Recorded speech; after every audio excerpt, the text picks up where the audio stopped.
I almost did it perfectly, man. I played the intro, but it was off halfway through the intro. Damn it, dude. I'm still working on perfecting that. Okay, it's gonna get. Dude, by the end of this year. No. Once I get the MIDI controller, then I'll be. I could program it. Bam, just in one push. It'll mute one. It'll bring the other. It'll work. Okay. Yeah, but it's just takes time. Whatever. Forget it. All right. Thank you for tuning in to the Mickey G podcast. Thank you. Wow. Oh, what a great turnout. What a great turnout tonight. This is so awesome. All right. Thank you.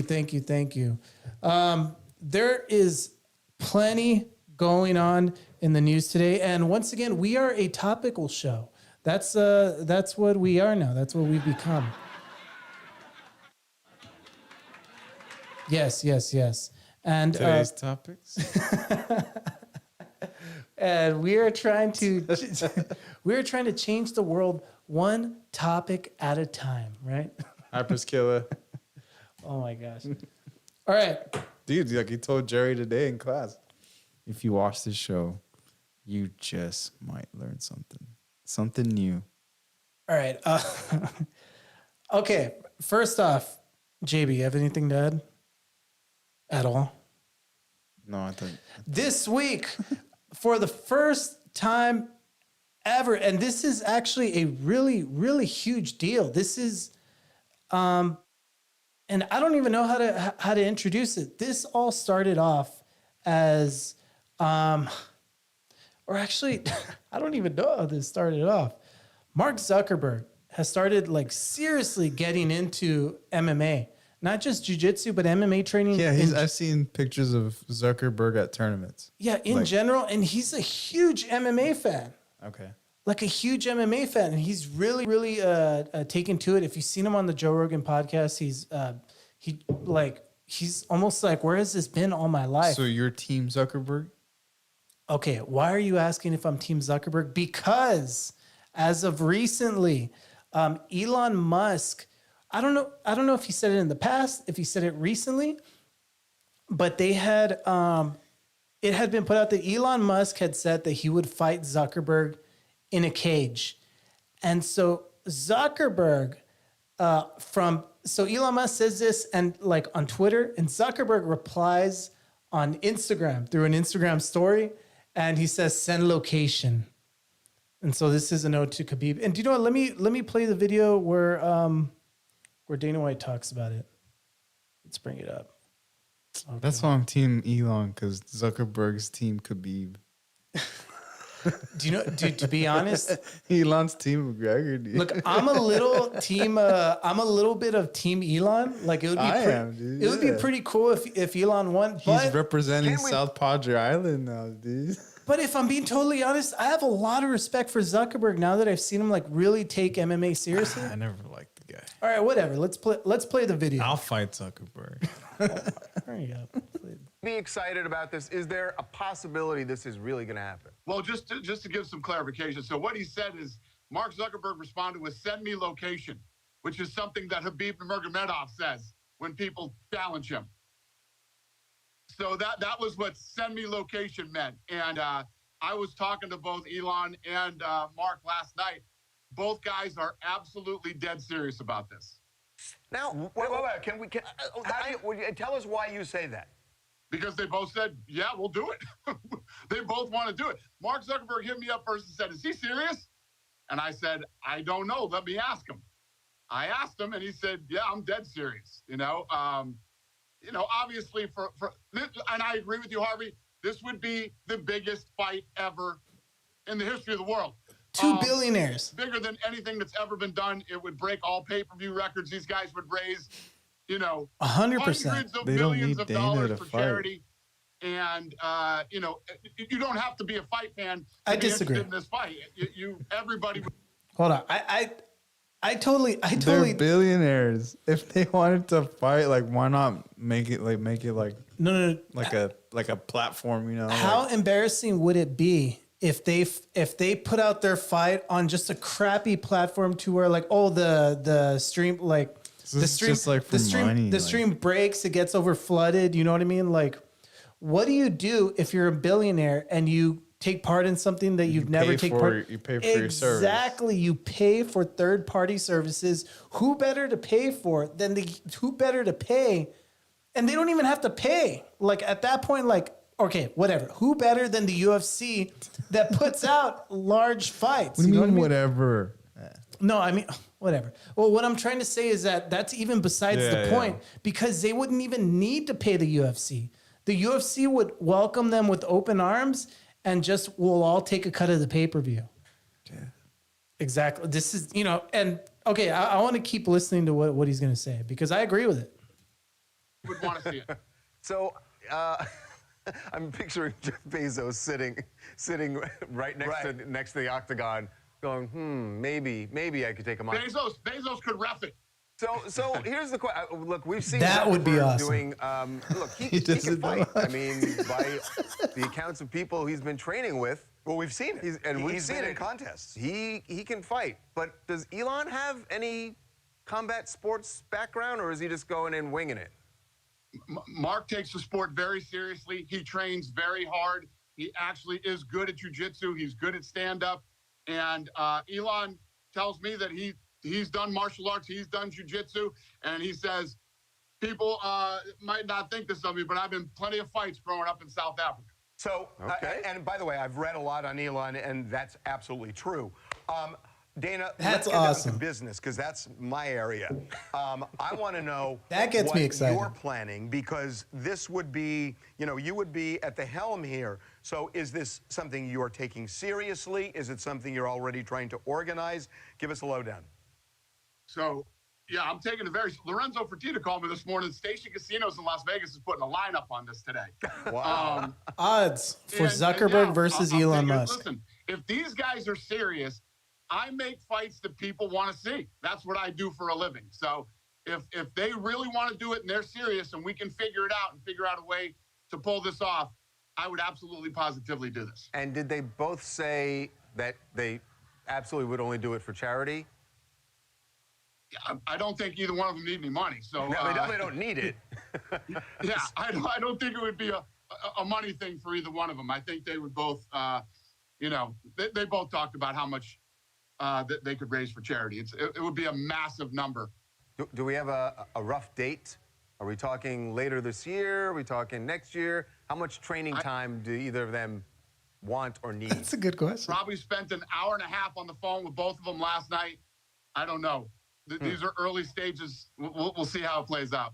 A new Ultimate Fighter.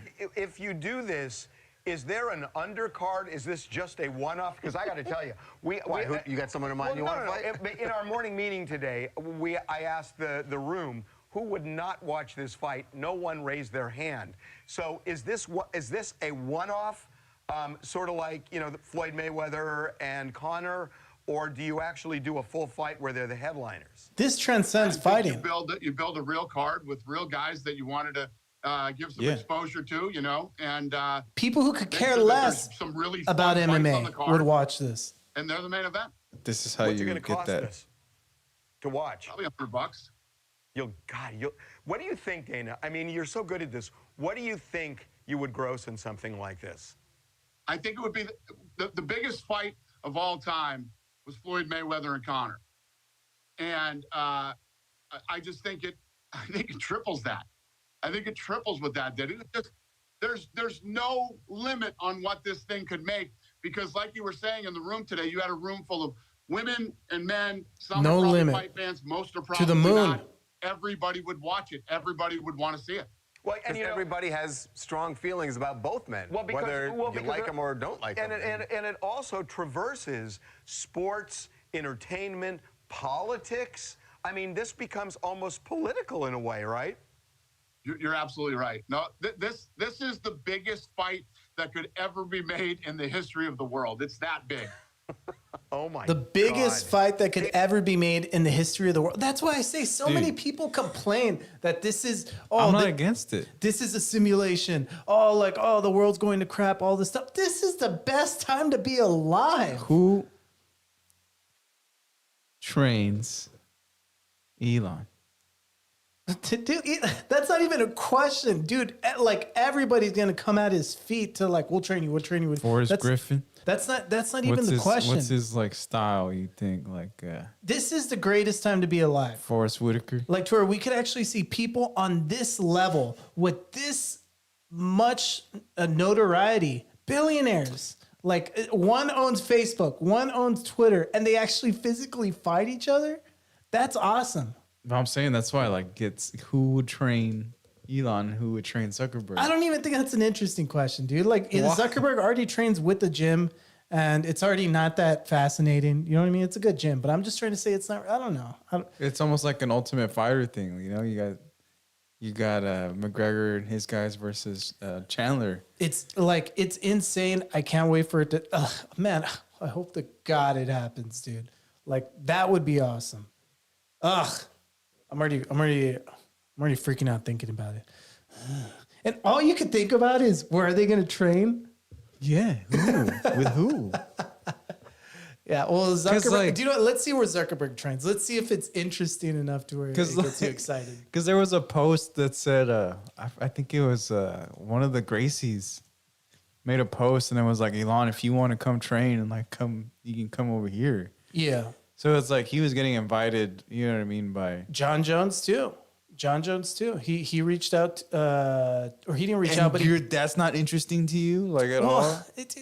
He's going to train with Like John Jones, the greatest of all time. To know which fighter is really like, which side do they lean on? This is definitely a left or right kind of thing. Oh, okay. Well, if it's like, okay, whose side are you on? Okay, I find that interesting. That who's team Elon and who's team Zuckerberg? That's what I'm saying. Like, which goes along with, you know what? I'm gonna show Elon how to throw some punches. Whatever. Like realistically, you have to train with people that are around your level. You know what I mean? If I were to train with Alexander Volkanovski for like a fight I had coming up, it just sounds like it wouldn't really help me out because I'd just be getting beat up. It just sounds like Zuckerberg has more training. Exactly. No, that's why I can't. So that's not a fair fight. I can't imagine. I don't want like an unfair fight. I can't imagine Elon Musk winning this fight. That's why. But what do you know? He almost has that factor. He needs John Jones. He almost has that factor to where, like I believe him because of his confidence. I'm starting to believe that that he has a chance of winning. Maybe he's just because he's real more low key about it. Yeah, I don't know. We'll see, but like he doesn't post him training. He doesn't, you know. So I know Zuckerberg does. He'll post him in his tournaments and stuff. Yeah. All right. Well, either way, next that we have, obviously the biggest thing that's been going on, and I actually feel it's so insane. I actually feel really, really bad about this. What was it called? The name of the company was Ocean Gate. I think so. Or Ocean Gate maybe was Ocean Gate. Titanic. Okay, so there was a sub that went that were missing as of like Father's Day, and this whole time we thought that they would be defense CEO killed it. The whole time we thought that they lost communication, and we thought that they would be, you know, underwater, just, you know, like trapped and waiting for help. And we just found out that that wasn't the case. What happened was shortly after they lost communication, it imploded and they died instantly. So this whole time, there was really no hope. We were just trying to confirm what a lot of experts thought may have already happened. And as soon as I heard that it was like missing, I kind of knew. Like, yeah. And here's the thing, to the layman, like we heard all of these reports of, there's tapping every 30 minutes and that, you know, makes us believe that they're in there waiting or like, you know, trying to get help. But then when I would hear experts talk about the banging noises, when I would hear experts talk about the, like trying to find them, you got the feeling that they would only communicate in a hopeful light for the sake of being hopeful, but really there was no chance that they were going to come out alive. There was no hope. There was no hope they were going to come out alive. There was no hope that that it didn't implode. And And so this was really just a mission to confirm what they already knew. The sub already knew. imploded, and everyone They already knew. on board, unfortunately, passed away. So very, very sad story. With that being said, like, it's kind of crazy to her. Like, even this has sort of turned like political, like to her, like, oh, Everything's political. oh, old rich white people, like, paying for something that that we can't afford, and oh, they deserve to die, and then and like, oh, we need more regulation, all this stuff, and then people on the right saying, oh, that's so evil that you would even say that, whatever. I don't know. With that being said, like, there are a lot of as horrific, and believe me when I tell you this, that I really was bummed out when I found out that everyone died instantly. Well, the instantly part was kind of mercy, right? There was a lot of meme-worthy material that came out of it, and like, here's the. What was your favorite? That's what makes Dude, it. everything that like. Let's go through the list. And that's what makes it so messed up, is that this is a horrible story. This is a horrific story. Wouldn't wish it upon anybody. And I'm curious how old that picture is of all the old people and the submarines. Like, have you seen the one where it's like they're floating all like? I don't know. I'm curious how old that picture is now. So here are all the meme-worthy details coming out of this horrific tragedy. Number one, that the sub was controlled and directed by an Xbox controller, a $30 Xbox controller. It wasn't even an Xbox controller. Yeah, it was an Xbox controller. It was like something else. No, like it was a Logitech Xbox controller. I looked it up, yeah. Oh. Yeah. There you go. All right. The CEO talked about their pride, like how they pridefully would not hire old guys, old 50-year-old guys, because they didn't dream big enough, that they were too critical of how they were handling the construction of their subs, and 20-year-old guys would dream big enough, and so they took pride in not hiring 50-year-old knowledgeable people. That's why it imploded? Well, there's a bunch of reasons. Okay. Number 3, the contract that everybody aboard would sign clearly stated that this sub was unregulated, untested, and could result in death at least 3 times within the contract that they signed before they went on their voyage. Number 4, it's named the Titanic, or it's named Titan after the Titanic, which they unfortunately perished within due to negligence. The Titanic is cursed? It is what it is. That's what happened. They got near it and boom. Okay, so number 5. It's full of a bunch of rich millionaires that bought a trip that none of us poor peasants could afford.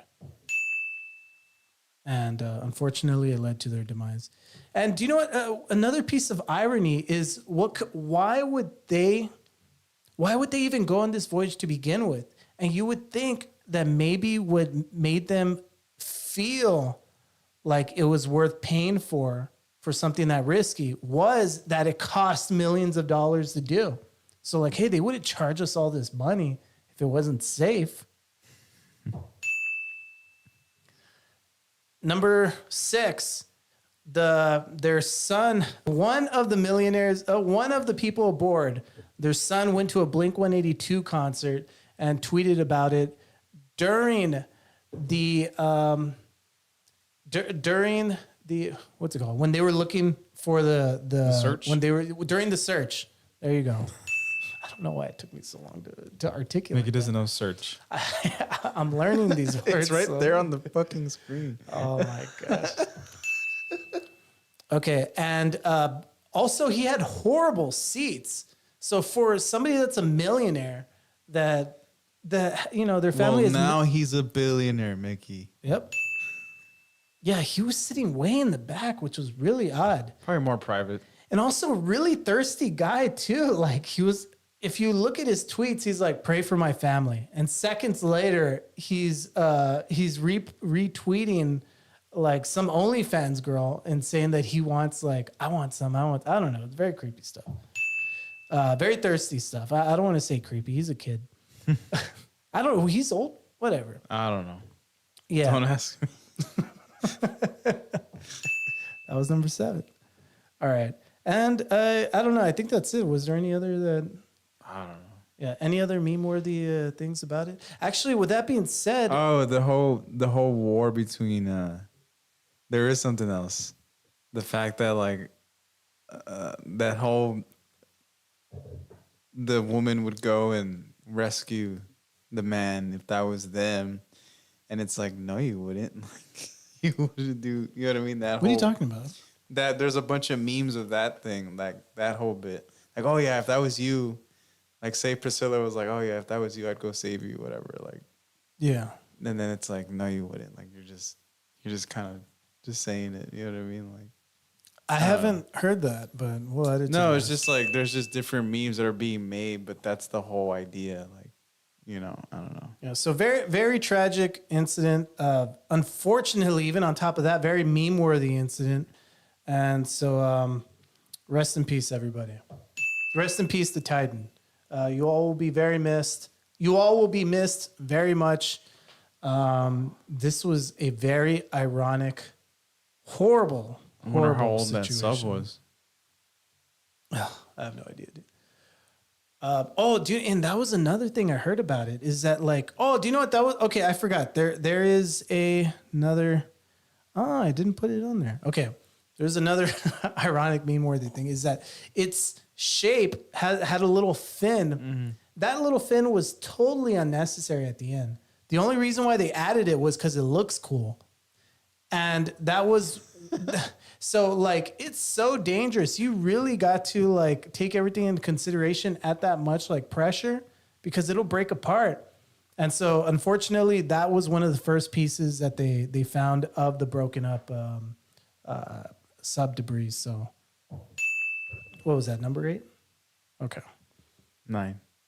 Oh, number 9. Sorry. You need one more. All right. No, that's good enough. Okay, we're not trying to hit 10. Oh. Yeah. Yeah, I'm just trying to list what's on there. Okay. Let's go to Mickey messed up my shoulder, guys, just so you know. oh my gosh. Sorry. There's always something. All right, this is did you hear about James O'Keefe? James O'Keefe recently, I don't know if we watched it. There was an expose about a Pfizer employee, and he had talked about that they were thinking of, or was it Moderna? It was Pfizer or Moderna. I need to get this correct. That they were thinking about one of the things that were discussed is they were thinking about mutating the coronavirus themselves. And that way they can start anticipating some of the new, the new mutations that they can create create a vaccination for. And so that's completely unethical, completely illegal. And whatever, they did an expose about it. It was very interesting. Okay. Well, James O'Keefe was fired shortly after that, after doing that expose. So he came up with his own media group called OMG, O'Keefe Media Group. And this is their expose on BlackRock. And what is BlackRock? It's some huge financial firm, something way more complicated than I can ever imagine. They own a lot of different entities. So they did another expose, and it's the same thing to where they do like I guess they meet on dating apps and they try to expose. I don't know, whatever. You'll see on here. Okay. Oh, what? Yeah, pretty cool. I'm James O'Keefe with OMG News. Here we are with our latest story, this time on BlackRock, one of the world's leading asset and investment managers, which owns significant shares of companies like Amazon, Microsoft, Anheuser-Busch, Meta, Target, Procter & Gamble, Comcast, CNN, Fox, and yes, Pfizer, just to name a few. At OMG, we do not shy away from exposing powerful companies, and we're not afraid of powerful people. So we decided to take a look for ourselves at the influence BlackRock has on our politics and the influence they have on our culture. So to do that, what better place to start a hidden camera investigation than into a self-described gatekeeper at BlackRock? Like, you're kind of like a fucking gatekeeper at BlackRock. Yeah, I am. I decide people's fates. Every fucking day, I literally decide how somebody's life is going to be shaped. That's so powerful. I love it. Yeah, it's I don't know, the whole thing of like domination from a concept is it's so interesting. Introducing Serge Varley, whose LinkedIn says he's worked for Morgan Stanley, Citadel, and now as a recruiter at BlackRock. I work for a company called BlackRock. I'm not actually a finance guy. I know what happens because I'm recruiting people who do these things. I'm the person who headhunts people from other firms. So I would approach you and be like, hey, this is a good reason why you should come work for us. Serge tells us who really runs the world, how they do it, and just how much it costs to buy people, like politicians. Let me tell you, it's not through who's the president. It's who's controlling the wallet. So it's the, And who's that? the hedge funds, BlackRock, the banks. These guys run campaign financing. Yep, you can buy your candidates. How so? All of these financial institutions, they buy politicians. How do they run the world? You acquire stuff. You diversify, you acquire, you keep acquiring, you spend whatever you make in acquiring more. And at a certain point, your risk level is super low. Like, imagine you've invested in like 10 different industries, from food to drinks to like technology, right? One of them fails, it doesn't matter. You have 9 others to back you up. Risk management is inherently in just about everything. And in the finance space, it's all about it's all about the money you make. You don't let it sit. You're like, It's all about the money you make. You don't let it sit. Exponential growth. This guy's all drunk. Yeah, this is all a blind date. obviously we have this system in place. First, there's the senators, and these guys are f***ing cheap. You got 10 grand, you can buy a senator. It doesn't matter who wins. You're still right. They're in my pocket at this point. I can give you 500K right now, no questions asked. Yeah. Are you gonna do what needs to be done? They'd be like, yeah, of course. And Why not? It's does like everybody do that? Does BlackRock do that? The BlackRock recruiter also tells us about Actually, like, if you don't know, okay, go for it. no, go for it. I feel like you should kind of know that. Everybody should kind of have that idea. Yeah. You know, like at some point, you know. That's when you say that. Later on, that kind of comes to light. It's kind of, Oh, okay. it's pretty funny that you say that. But, dude, that kind of makes me like a little motivated. Like I'm thinking like, maybe we could set up like a fund to where like, okay, pro-liberty fund. Okay, if you believe in the Constitution The and Mickey G individual fund. liberties and rights, then donate to this fund and we'll pay off senators to vote for like pro-America, zero debt, balance the budget. I would have to become the senator. Like we'd have to go from the ground up. You know. No, dude, we just need a few $1 million. But then and by we'll- that time, somebody else has already bought me. Like, JB, no. They infiltrated us from the inside. how the U.S. government relies on BlackRock for their economic simulation computational power. economic simulation. They need to understand the impact of something, right? They're gonna like raise the interest rate, for example. It's gonna create this cascade of various factors that they're not sure what it's gonna do, basically. And just how fucking great the Ukraine war is for business. Do you have any thoughts on the Ukraine-Russia war? Ukraine is good for business. You know, right? We don't want the conflict to end. Why? We don't want the conflict to end as a country. The longer this goes on, the weaker Russia is. I'll give an example. Russia blows up Ukraine's grain silos. The price of wheat's gonna go mad up. So what are you gonna do if you're a trading firm? The moment that news hits, within a millisecond, you're gonna pump trades into whoever the wheat suppliers are, into their stocks. Within an hour or two, that stock goes up, and then you sell, and you just made, I don't know, however many mil. Why would a news channel promote a side in war? Because it's also good for business too. I mean, what's news? News, right? What does news feed on? They feed on strategy. They feed on up events.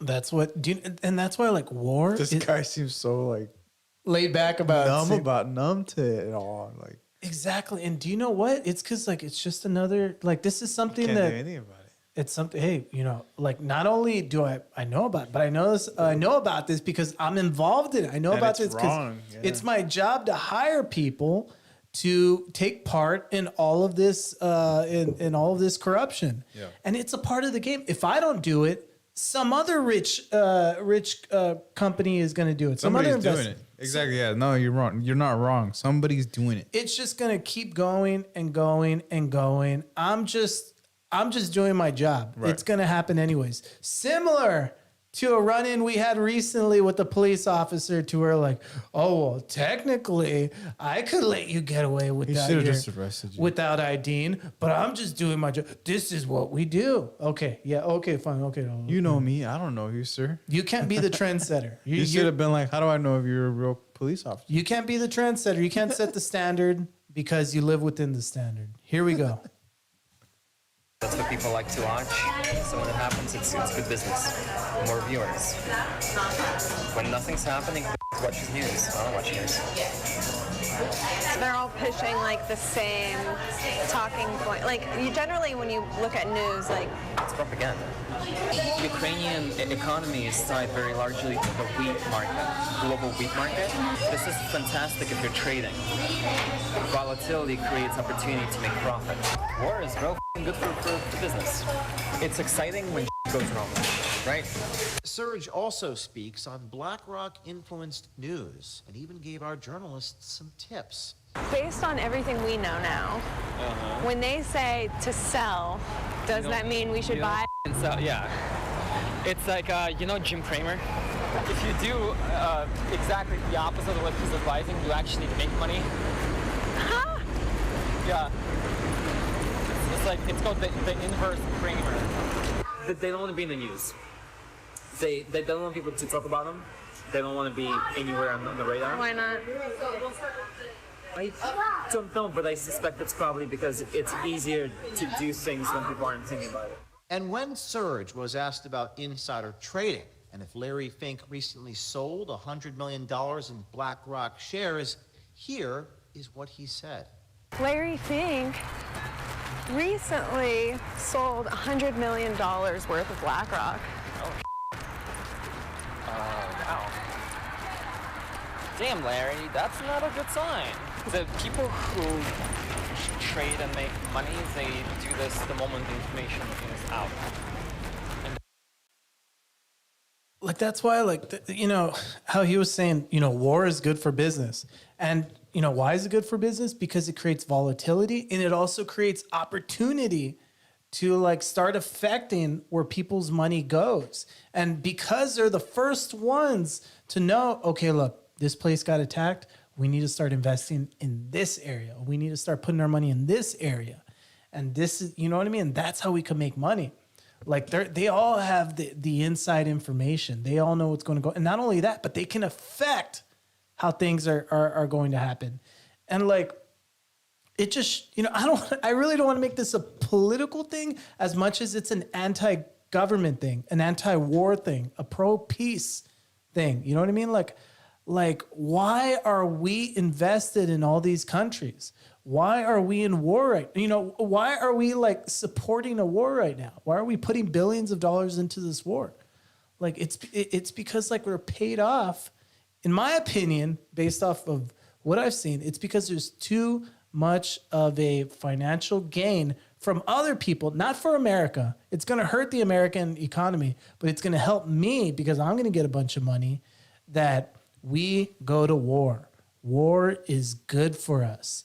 And if we can't get away with going to war, then we'll just take part in the war a little bit. You know what I mean? We'll just pay for this country. They can't force people to go fight to be, let's join this. But there are different ways you can do. Exactly. After this Ukraine-Russia war, after this, all the dust settles, Russia and Ukraine will not be able to go to war again. They will be handicapped. They will not be able to go to war again. The people won't stand for it. They will not be able to motivate the people to have more people die. And so that's why that all adds up into it. And I think that's why we don't have troops on the ground right now in Ukraine. I think it's because America won't stand for it. Like, people don't want to be a part of this war, but they don't mind the government just dishing out some money. No, people are pissed because of that too. Yeah, well, some people, right? And so, like, all of this stuff, it just gives all of these big evil corporation, all these big hedge fund people, all these big evil people that everyone seems to hate, but yet we support things that put money in their pockets. And like, it's something that's only against our self-interest. Damn you, JB. I can't stand it, JB. I am BlackRock. I'm just kidding. But yeah, so obviously really messed up, very, very horrible. And this guy could be full of crap. He could just be, a total nerd, the same way that I address like the alien people. Oh. No. Damn it. The same way that we address the alien people that like maybe they're just making it up because they're total nerds for aliens. You think that guy looked nerdy? No, but I'm not saying he's nerdy. I'm trying to say he's a nerd about like, oh, the government's all like, oh, all these people are controlling everything. You know what I mean? So they're more vulnerable. Conspiracy. Yeah, exactly. That's why I try to keep an open mind. I don't want to like just convince myself like, oh, He worked there. Right after going on a tangent, they're like, all these people, they want this. Right. All right. That's it. I'm consumed. Okay. I don't think Mickey knows what he wants. I don't know what I want to be objective, but it's when you see stuff like this and when you see like the government doing so much that's against their own self-interest, then we know that there's outside factors in play. There's something affecting it. You know what I mean? And so by process of elimination, that's it. You know what I mean? Like I can, I bet you anything. That's what's going on. That's what's manipulating a bunch of politicians to go against their own self-interest. Damn it. We're starting our own hedge fund. All right. Actually, we have some pretty cool plans set up, which I have not communicated with JB yet. So stay tuned. Today? There's some pretty cool stuff planned. Not today, but hopefully sometime soon. Yeah, I'll keep you up to date. I'll let you know exactly what's going to happen. Starting a hedge fund? We're not going to start a hedge fund. Good guess, though. All right. I have, let's see. Was there anything you wanted to go through? I have two more topics. Go for it. Okay. All right. Let's see. But yeah, let us know. I don't know. Is it just conspiracy? Is it just too early? Like, okay, you're kind of stepping outside of you're starting to sound like the a crazy Twilight person. Zone. Yeah. I don't know. Who knows? I don't know. Drinking tiny wines? I don't know. Dude, a stock of BlackRock is like $800. Did you just look that up right now? No, I know that. You can look it up. Look, let's see. Gee, thanks, JB. All right, here we go. Second to last video. Our national debt now stands at about $32 trillion. Ooh. Trillion? I can't imagine. Trillion. Let me tell you a few things. If you were to go 1 billion minutes in the past, How far would I be? You would be able to walk along Jesus Christ. 1 billion? 1 billion minutes in the past. You'd be able to walk right alongside Jesus Christ. Jesus Christ and Jesus Salcedo, like hanging out. Yep. You can't fit $1 billion in a high school auditorium. Like, that's what I'm saying. Like, what about 2 auditoriums? What I'm trying to say is that, like, I don't know. How much is a trillion? I used to know a bunch of billion like facts and stuff, but I'm kind of forgetting it. People don't realize that you cannot make a transaction with $1 billion. When you hear about these $1 billion transactions, it's like a slow drip, and it's an electronic drip. You can't carry $1 billion. It's impossible. And so like when people talk about billion-dollar transactions or billion-dollar this, it's all like theoretical. It's such an astounding number that like people don't realize how huge a billion is. It's like it's an insane amount. And we are in debt $32 trillion. Like people don't realize that this is Russia. This is China. This is China. China. Every single boogeyman you can create in your head that like, oh no, this is an asteroid. This is the second coming of Christ.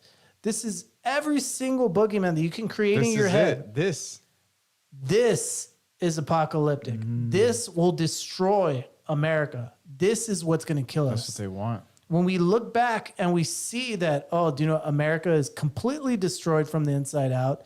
It's no good anymore. People are leaving. It's totally destroyed. I moved to France. And people are scattering. And now Americans become refugees. This is going to be the reason. This is the dragon. This is what's going to destroy us. And so here we go. How did we get here? Whose fault is it? Republicans? Democrats? Well, the answer is yes. Both parties are at fault for different reasons. Republicans come to this floor, and will come to this floor today saying, we need unlimited military spending. And Democrats will come to this floor and say, we need unlimited welfare spending. And guess what happens? They compromise. People say Washington doesn't compromise.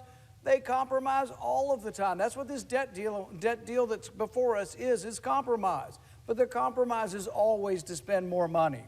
How do we know that? The debt deal that's been crafted by Biden and McCarthy is an unlimited increase in the debt ceiling.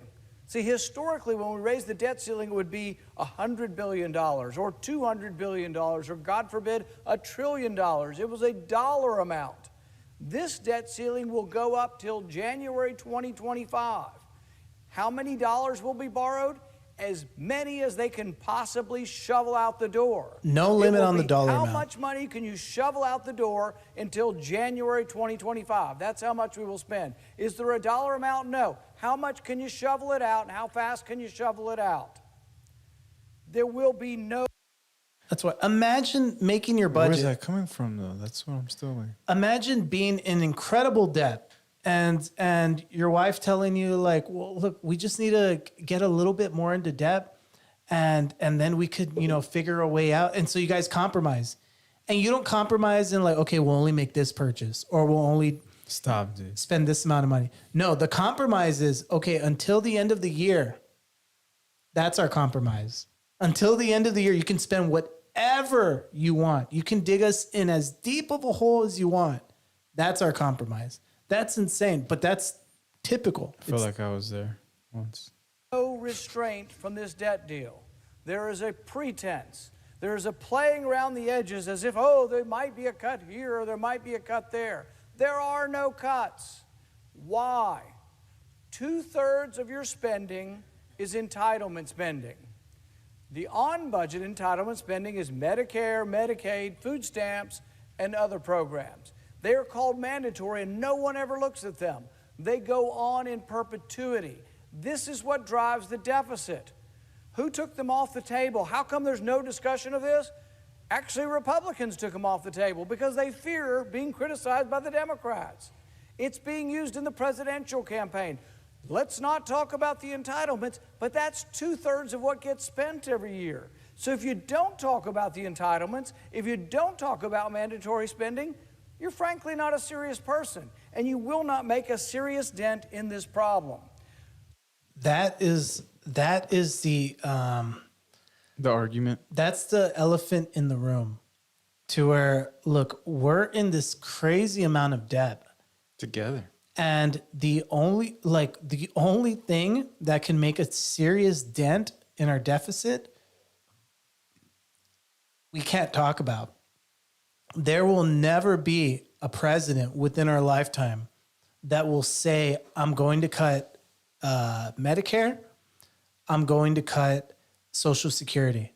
Not one single president in our lifetime will say that. And that's 2/3 of our spending. So there's no way, like, and like, it's just, it makes getting out of this hole that much more difficult. If we only have 1/3 of the budget to play with, then like, now you have a president that's really going to be cutting stuff like ridiculous, at a crazy amount, which I say cut away. You know what I mean? Like, we need to, or else everything's, like I said, this is the dragon.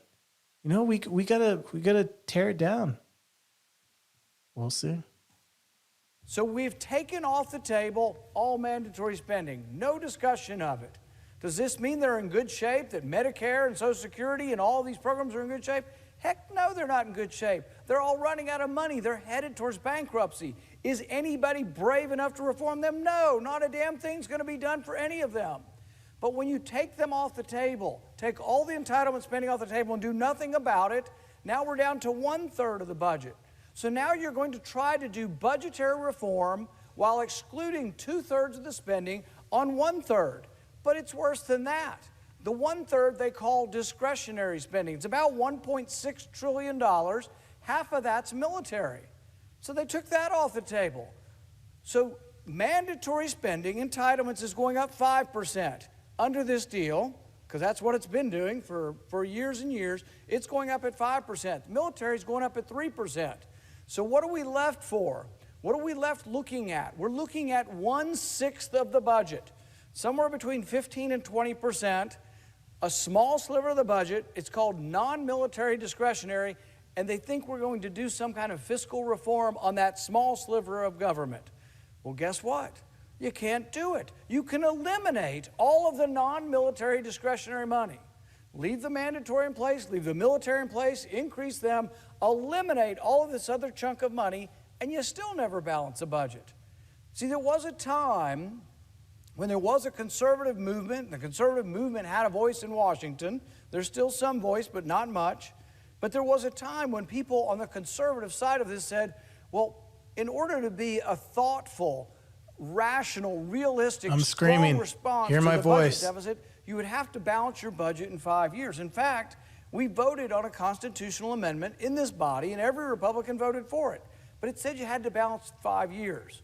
Why 5 years? Well, because most of the plans that lasted longer than that, most of the plans that balanced in like years 9 and 10, were basically somebody fudging the numbers and hoping something good would happen in year 9 or 10, but the only years they actually had any power over the first year or two, there weren't very many cuts. All right, so that was the meat and potatoes of it. Look, I can scream this from the top of my lungs and I've been putting it out there. Like, I've been making it clear, like, this is the most important thing that matters the most to me. Like, I could care less about how you're going to help me, how you're going to do this, how you're going to do that. What are you going to do about this? You know what I mean? Like, how are you going to control this monster that's undefeatable? Nobody will talk about Medicare. Nobody will talk about Social Security. Nobody will talk about military. Without that, we're screwed. We're going to die. Like, there's no doubt about it.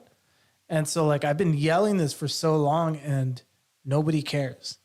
So this is the topic that nobody cares about. Like, nobody's passionate about. They want it to happen. The what? Like, they want this to happen. It's just irresponsible. I don't know. You're saying they. I don't know who these they people are. BlackRock. It's all connected, dude. Yeah, no, we're starting to make the connections. You know what I mean? Like, because they can go anywhere. They have the money. Yeah. You know, just whoever's in power, whoever's like buying these politicians, buying these people, making them not talk about the real issues. It's just there's too much free money in government to where people aren't realizing how it's going to affect us in the long term. Like, just put it on the credit card. If everyone else is getting something that's on the credit card, I want something that's on the credit card. And the longer we can keep this up, the more stuff I get on the credit card. And so they don't want to, you know, if I don't ask them to charge it, somebody else is still going to ask them to charge it. So I might as well get my piece. Mm-hmm. I think it's more of that. I don't think there's this society that's looking to like destroy us. I don't know. Really? I don't think so. I don't know. I think people just like money. I don't know. Maybe. I don't know. Domination? That guy was talking about it. Like, Oh my god. Maybe I don't know, but I'm sure there's some type of like how do I, conspiracy. yeah, like some type of like there's so many different ways to do like espionage and stuff like that. So I don't know, maybe. Dude, it was going on. It happened in like the Cold War. It was like, So I'm sure it's sign. I'm sure it's I'm gonna get another beer. yeah, go for it. This is our last topic, by the way. Do I wait then? No, you could get a beer right now. This is an honor. All right, deal. Yeah. But yeah, and that's the only thing that I'm bummed out about is that like I've been, I've been very passionate about this for a long time, and really nobody cares. It's not sexy. It's not like, oh no, we're losing connection. Hold on. Let's see. All right, it's coming back. All right, perfect. All right, we're back. Sorry, there was a connection issue. We're actually switching providers because of this. Yeah, this isn't typical circumstances that you want for a live stream. But once again, what I was saying is that like this is the dragon. This is what's going to destroy. What's going to destroy our. Come on. Hold on, connection issues. All right. If you. Oh no. We're losing it. We're coming back. We're back. All right, we're back on. Ugh, JB, right when you left, the signal went horrible. Back. All right, well, we're back now. Thank you, Daddy. Okay. But yeah, it's just that this isn't the sexiest thing that you can care about politically. It's more, it's more interesting to care about, Biden falling on his way to Air Force One or Trump, being arrested for classified documents. But It's like, not even that, dude. It's just this whole mindset, mentality that people have nowadays. And when I say people, I mean generally. It's like you said, it's easier if somebody takes care of me. It's easier if somebody's there to, kind of give me a handout, instead of me trying to figure out for myself what is it that I need to do to live and fend off and take care of myself and plan for my future self, right? And then if you decide to have a family, well, then that means you gotta take responsibility and deciding, now you have lives in your hands, and not even just lives, but the future lives of those, children, and plus your wife, whatever, you're married. And it's like that whole mentality, that whole concept of I'm going to go out and I'm going to figure it out. I'm going to do it on my own. I'm going to, see what I can do. That's not what it is nowadays. Now it's like I'd rather have somebody just tell me what to do. I'd rather have somebody else just take care of me, which is the government, Porn isn't real. It's fake. wiser words have never been said, JB. Thank you so much for that. Give him a hand. This is all my opinion. I'm not saying that this is fact, but I feel like this is just my opinion based on what I see. Don't apologize for what you said, JB. I'm not apologizing either because, Don't even limit it to your opinion. Your opinion is the opinion of America, and I will not stand for you bringing it down to anything less. Our last topic, we are on number 8 of top 10 myths about Bible study. I try to sneak in a little bit of apologetics, some biblical, literature stuff. I just go with it now. This is, you cannot read. You cannot, so many Christians around. So many people that believe in God, accept Jesus as their Lord and Savior, but could care less about the art of biblical literature, the art of biblical study, the art of defending your own faith. The same thing, the same critique about Americans that could care less about the depth. This is the They don't care dragon. about God. This is the drag. Well, I don't know. I don't want to say that much, but this is a huge problem for fundamentalist Western Christianity. All right, Michael Heiser, let's go. Dr. Mike Heiser again. I'm the author of the 60-Second Scholar series, 3 books about Bible study, sort of what it is and what it isn't. The first book deals with 100 points of advice, 100 readings about just me giving. Hey, if you had these things in your head, you'd understand your Bible a lot more. You'd get more out of it. And the third is 100 readings on Bible doctrine with the same sort of emphasis. Now, continuing in our little list series of the top 10 myths of Bible study, coming in at number 8, here's what I would put. I would suggest that the idea that Bible study should include or be focused on memorization is a myth. Now, let me just give you a little of my own story here. When I went off out of high school to Bible college, I had a professor who taught us a class, and he required everybody in the class to memorize over 100 verses. Now, that was a bit of a chore, and I'll admit that I liked it. I had a good memory, and I thought it was profitable. But here's the reality of it. I could spit back, and still today I could do a lot of it. I could give you those 100 verses, word for word, and he even quizzed us on punctuation. I could give you that. But if you asked me at the time, what do any of these verses mean? Just pull one out. What does it really mean? I really would have struggled.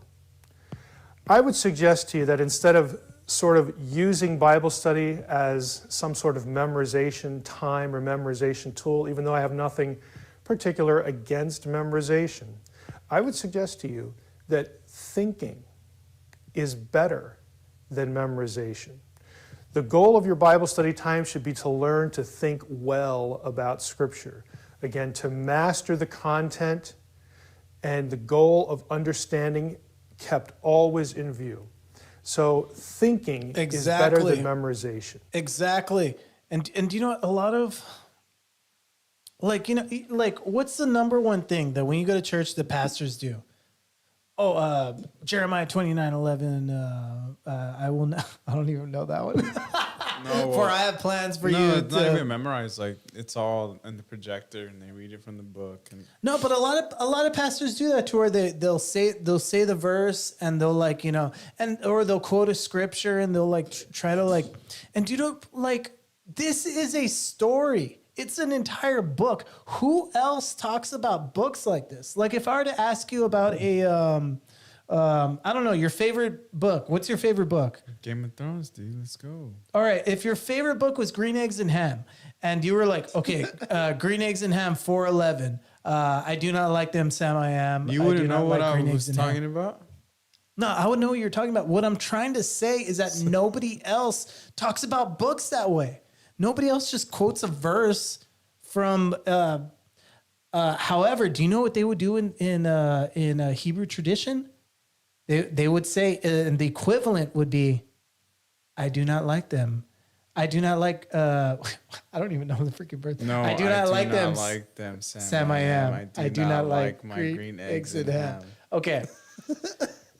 And so that's why, when they would quote, when they would quote verses, they would just say, "No, I do not like them," and people would know exactly what they were talking about. They're talking about green eggs and ham, or they would say, "Sam I am," and they would, I know exactly what you're talking about, green eggs and ham, because they knew it so well. And that's why, within Scripture, there's actually little references to other scriptures, because it was a bunch of people who knew Scripture already, so they would quote this, knowing the people who already knew this would know that, okay, you're referencing to this book, Or just because you could do that with movies, right? I could quote a verse and then you'd be like, exactly, quote a verse right now. I'm a peacock. You gotta let me fly. Yeah, there you go. Perfect. You would know, I see what you're saying. That's why, we don't talk about any other type of literature, any type of stuff like that, to where okay, we number it all this stuff. It's like a Western thing. It's such a weird little Western thing to where who the hell quotes verses? You know what I mean? I don't know. It's just where it's part of a story, And if you do quote verses, You're right. It has to be within the context of the story you're telling. You can't just apply it to everything. If you're gonna like say something, like write your own canto or something, or write your own. Do you know what's another good example? With great power comes great responsibility. Yeah, there you go. Batman. I love Led Zeppelin. That's why there's a bunch of things you could quote, but yeah. Okay, so Oh man, I want to start thinking about little things you could quote. Yeah. Movie quotes. That's the thing. No, but everybody does it already, like, on a daily basis, like just depends on what, who you're talking to and what movies y'all are into. Like, Now imagine if somebody said Spider-Man, third act, scene number 2. You know what I mean? Like, what the hell are you talking about? Nobody talks that way. Yeah, but somehow we turned scripture into that. It's ridiculous. Yeah. And, but yeah, you can apply like with great power comes great responsibility to different things. That's actually applicable because it was meant to be like a quote about with great power comes great responsibility. You can apply it to many things. Even in the actual movie, they applied it to different things. because I could be like, Mostly to him being Spider-Man. you're a wizard, Mickey. Exactly. And I know what you were talking about. You would know, like. Yeah. And I know what you're talking about, not because you just memorized it, but because I know the context It's of what in you're my talking about. heart, dude. I didn't memorize that. That's in my heart. like, Exactly. forever. And it means a lot to you, doesn't it? Yeah. All right. You're a wizard, Mickey. Yeah, Wizard Harry. Let me touch you, Harry. All right. All right. That's enough for tonight. Thank you all for joining us. Any other closing statements, JB? We're halfway through the year. Yeah. We got pretty much June's right, like 6 months, right? Yeah. We have a lot of big plans for this year. So this is really make or break for us. I'm just making y'all aware. If you weren't aware, we're halfway through the year. So anything that you haven't done, get to it. You still have some time. We still have another 6 months. I'm glad you said that. Thank you. Perfect way to end. All right. Thank you so much. Have a great rest of your week or your weekend. And we'll see you all later. Shit, yeah, it's Friday. Yeah, it's Friday. Yeah. All right. We'll see you all later. Goodbye.